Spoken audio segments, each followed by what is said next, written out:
Good evening, everyone. Myself Mohit Tulsiani, and I am a second year MBBS student at Universal College of Medical Sciences, Bairwa. तो आज हम याद करेंगे और सारी क्रेनियल नर्व्स के नेम्स, लोकेशन और उनके फंक्शन के बारे में। अगर आप एक एमबीबीएस स्टूडेंट हो या नर्सिंग स्टूडेंट हो तो आपको इतना तो समझ में आता ही होगा कि क्रेनियल नर्व्स के नाम याद बार बार हम करते हैं, बार बार भूल जाते हैं। अगर आपसे पूछ लिया जाए अचानक से कि वेगस नर्व के डैमेज से क्या होता है, तो मे बी आपको कंफ्यूजन होगा। अगर आपसे पूछ लिया जाए वेगस नर्व या ट्राइजेमिनल नर्व सेंसरी है, मोटर है, दोनों है, तो आपको कंफ्यूजन हो सकता है।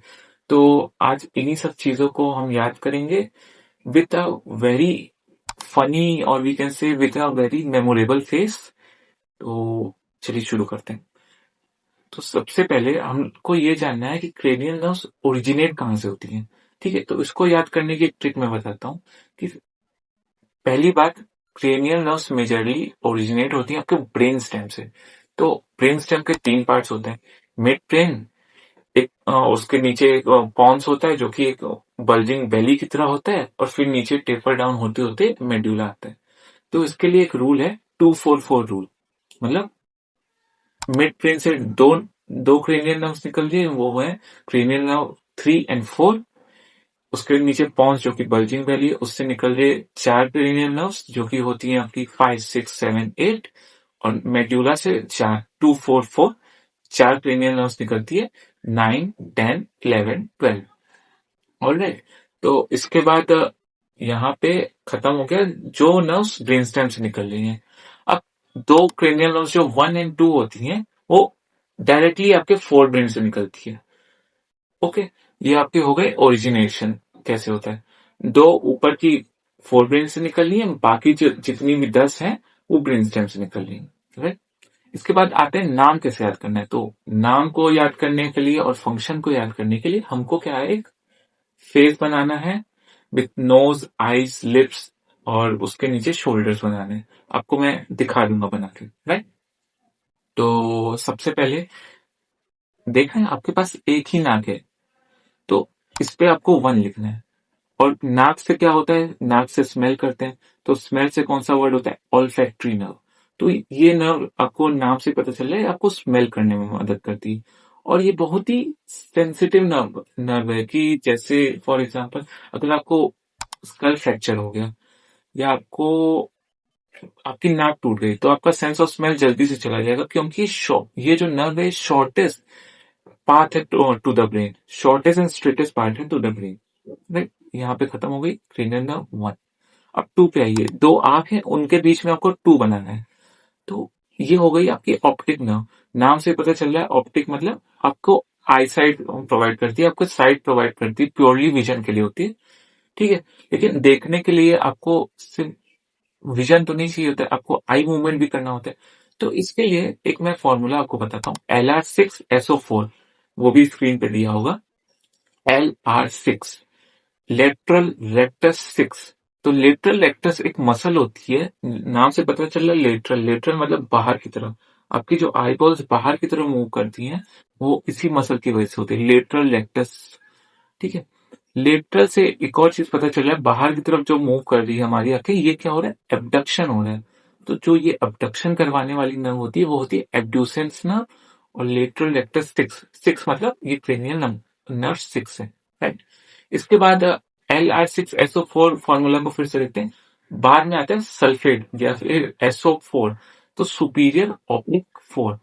जो सुपीरियर ऑब्लिक मसल का क्या काम होता है, ये आपके आईबॉल्स को इनवर्ट्स मतलब नीचे की तरफ और डाउनवर्ड्स ले जाती है। राइट। मतलब इंफीरियरली और इनवर्ड्स अंदर की तरफ। तो ये जो मसल होती है, जो सप्लाई होती है आपके फोर्थ क्रेनियल नर्व से, जिसका नाम होता है ट्रोक्लियर नर्व। राइट। तो ट्रोक्लियर नर्व का काम क्या है, आपका मेनली रीडिंग करवाने में। जब आप रीड करते हो तो देख आप अंदर की तरफ और नीचे देखते हो ना, तो ये रीडिंग के लिए होती है आपकी नर्व। बाहर वाली एब्ड्यूसेंस, अंदर और नीचे वाली ट्रोक्लियर। अब तीसरी जो आई मूवमेंट के लिए नर्व होती है, जो कि आपकी होती है ऑक्यूलोमोटर नर्व, वो होती है क्रेनियल नर्व 3। तो उसको आपको आई यहाँ पे बनाना है, आंखों के ऊपर 3।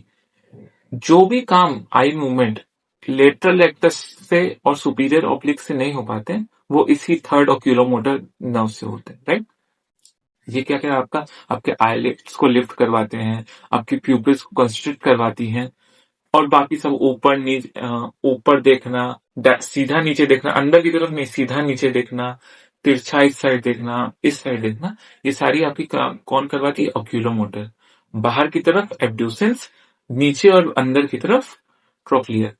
तो ट्रोक्लियर जो कि फोर्थ हमारी क्रेनियल नर्व है, उसके लिए आप क्या बनाएंगे? यहाँ पे एक आपके नाक के बगल में और आंख के नीचे यहाँ पे फोर बना दिए। और सिक्स, क्योंकि जो बाहर की तरफ एब्ड्यूसेंस काम करिए, तो सिक्स को यहाँ बना दीजिए, ताकि आपको इससे पता चले कि बाहर की तरफ मूव करवाती है आई को। ठीक। और एक एब्ड्यूसेंस और एब्डक्शन तो समझ गए, एब्डक्ट हो रही आंखें, इसीलिए उसका नाम एब्ड्यूसेंस नर्व है। एक और चीज जानते हैं कि मान लीजिए आपकी ये जो थर्ड ऊपर आप जो नर्व बनाए हैं वो डैमेज हो गई, तो इसका मतलब क्या? कि आपकी आंखें या तो तिरछी हो जाएंगी बिल्कुल, या तो नीचे रह जाएंगी। जो आप उनको लोगों को नहीं देखते, कहीं पे निगाहें, कहीं पे निशाने वाले लोगों को, उनकी आंखें ऐसे तिरछी नहीं रहती हैं। तो इसी ऑक्यूलोमोटर नर्व के खराब होने की वजह से होती है, जो क्रेनियल नर्व 3 होती है। अब आते हैं क्रेनियल नर्व 5 पे, जो कि आपकी होती है ट्राइजेमिनल नर्व। उसको आप यहाँ पे फेस पे, चीक्स के आसपास, टेम्पल के एरिया के आसपास बना सकते हैं। 5 बनाइए। उसकी नाम से पता चल रहा है ट्राइजेमिनल, मतलब 3 मैसिव ब्रांचेस निकलनी। तो ऐसे ब्रांचेस निकालिए आप। एक जा रही है आपके फोरहेड को, जो कि V1 ब्रांच होती है। एक जा रही है आपके चीक्स को, जो कि V2 ब्रांच होती है। एक जा रही है आपके मैंडिबल को, जो कि आपकी V3 ब्रांच होती है। तो जो फोरहेड पे ब्रांच आ रही है वो होती है ophthalmic branch. Ophthalmic branch majorly आपके सेंसेस, मतलब सेंसरी होती है, मतलब आपको सेंस करने में मदद करती है।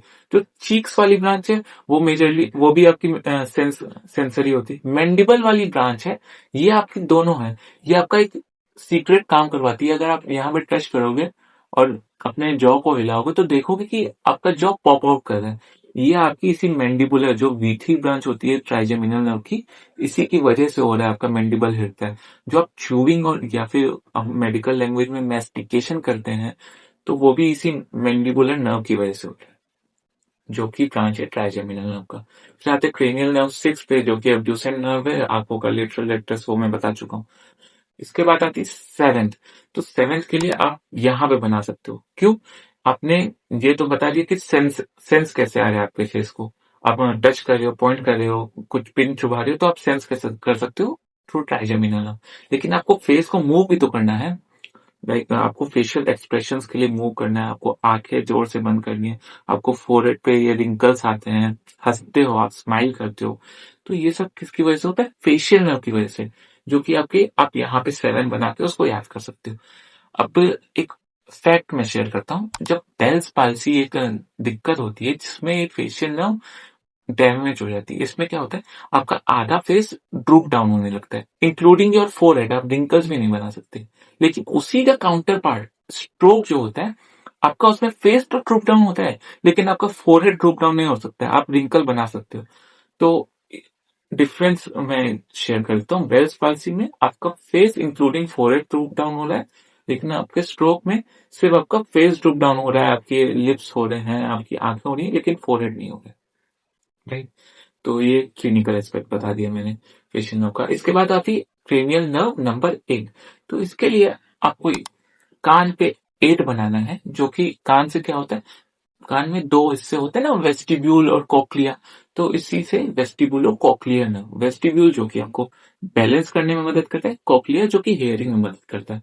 अगर ये नर्व डैमेज हो जाए तो आपको क्या, हियरिंग लॉस हो जाएगा ड्यू टू कोक्लिया, और वर्टिगो हो जाएगा, मतलब रूम स्पिनिंग होने लगेगा। जो चक्कर नहीं आता जोर जोर से कि रूम घूम रहा है, तो वर्टिगो हो जाएगा जब वेस्टिबुलो कॉक्लियर नर्व डैमेज हो जाए। इसके बाद क्रेनियल नर्व 9, इसको आप लिप्स के ऊपर बना सकते हो, या आपने मुंह बनाया है तो अंदर, मुंह के अंदर बना सकते हो। ये होती है आपकी ग्लॉसोफेरेंजियल नर्व। नाम को ब्रेक करते हैं। ग्लॉसो मतलब टंग, फेरेंजियल मतलब थ्रोट। फैन मतलब थ्रोट की तरफ, मतलब ये पीछे की तरफ होती है। टंग के बैक पार्ट में स्वेलोइंग करवाती है और सेंसेशन प्रोवाइड करती है, ग्लोसोफेरेंजियल में। और इसके बाद जो 10th नर्व होती है, जिसको हम लोग कहते हैं द वॉन्डरर नर्व या फिर वेगस नर्व, ये आपकी, क्यों इसको वॉन्डरर बोलते हैं? क्योंकि ये आपके पैलेट से लेके आपके हार्ट से लेके आपके लंग से लेके आपके गट तक जाती है। बहुत लंबा डिस्टेंस ये कैरी करती है। तो इसका काम क्या होता है? हार्ट को स्लो डाउन करना, गट में एसिड सिक्रीशन बढ़ाना, पैलेट का एलिवेशन करना ताकि आप स्वेलो अच्छे से कर सको। तो ये सब आपका काम क्या कौन करवाता है? Vagus nerve. अगर ये इसके डैमेज होने से, जैसे मैंने जो क्वेश्चन स्टार्टिंग में रेज किया था वो फिर से रेज करता हूँ। जब वेगस नर्व डैमेज होती है तो उसका साइन क्या होता है? तो उसका साइन होता है आपको आ किया, जो बोर्ड से आ करवाया जाता है और देखते हैं आपका उंगला किस साइड डेविएटेड है, राइट? तो जहां जिस साइड पे वेगस नर्व डैमेज होती है आपका यूवुला उसके अपोजिट साइड में डेविएटेड रहता है। ये आपका साइन होता है वेगस नर्व के डैमेज का। ठीक है। तो इसके बाद आती है आपकी क्रेनियल नर्व 11। 11 आपकी कौन सी होती है? आप इसको 11 शोल्डर के बना सकते हो, राइट?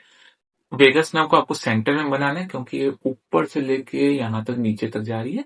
11 आप दो शोल्डर में बनाओ, वो होती है एसेसरी नर्व। एसेसरी नर्व आपके नेक और शोल्डर का मूवमेंट करवाती है, उसी के लिए रिस्पॉन्सिबल होती है।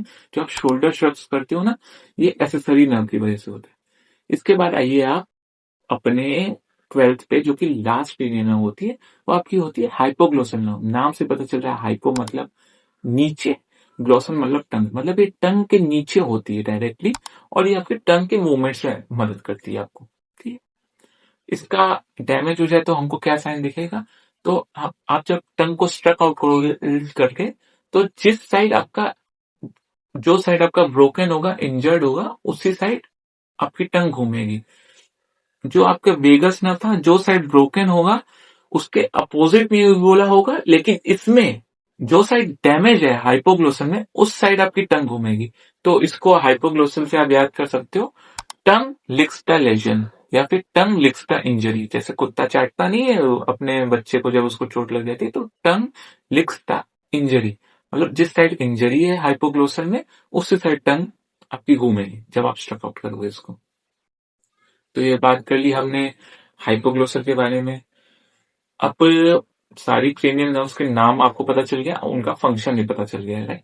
लेकिन एक कंफ्यूजन हमेशा रह जाता है कि उसके, ये सारी क्रेनियल नर्व सेंसरी है, मोटर है, दोनों है, मिक्स्ड है, इनको हम कैसे, जैसे आपसे तुरंत अगर पूछ लिया जाए ट्राइजेमिनल नर्व क्या होती है, तो आपके मुंह से निकलना चाहिए मिक्स्ड।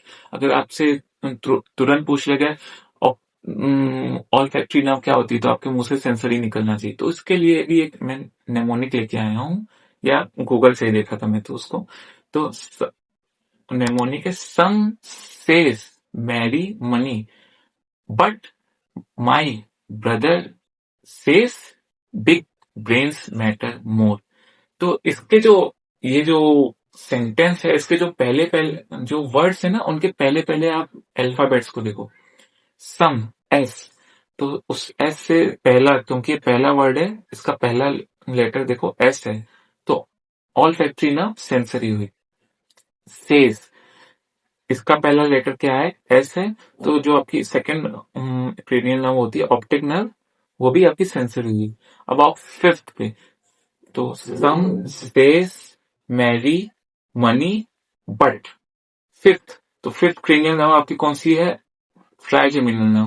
तो जैसे कि मैंने बताया, ट्राइजेमिनल दो जगह पे तो सेंस करवा रही है, लेकिन मैंडिबल पे जो मैंडिबुलर ब्रांच है वो आपका मैस्टिकेशन करवा रही है। ठीक है।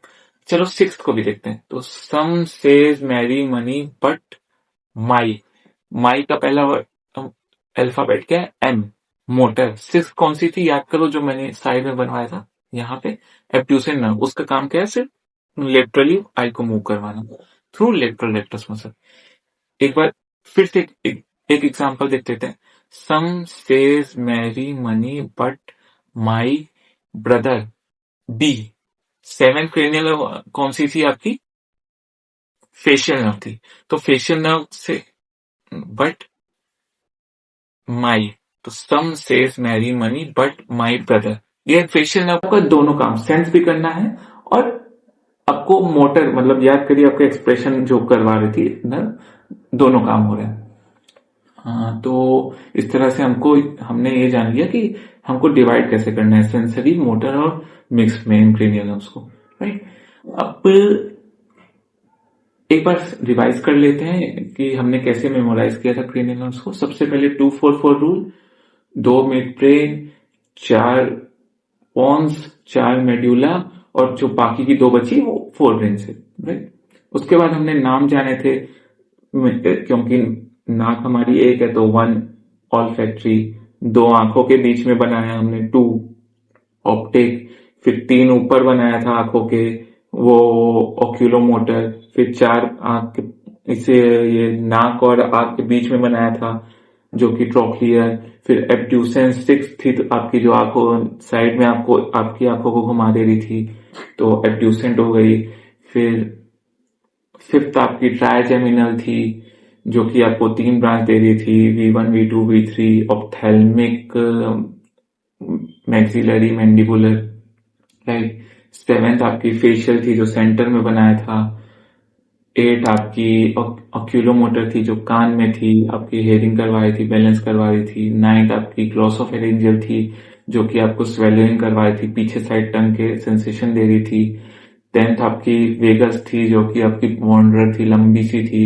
11th आपकी एसेसरी थी जो कि शोल्डर्स में थी, श्रगिंग करवा रही थी, शोल्डर और नेक का मूवमेंट करवा रही थी। उसके बाद 12th आपकी हाइपोग्लोसल थी, टंग के नीचे थी, जो कि आपके टंग की मूवमेंट करवा रही थी। इसके डैमेज से टंग उसी साइड मूव कर रही थी जहां पे डैमेज एरिया था। तो that's all for this video. I hope you can, अगर आप ये वीडियो देखते हो तो मेरे ख्याल से आप अंडर 60 सेकेंड्स बना लोगे क्रेनियल नर्व को, वो भी अच्छे से। तो thanks for watching, keep listening to your body, piece.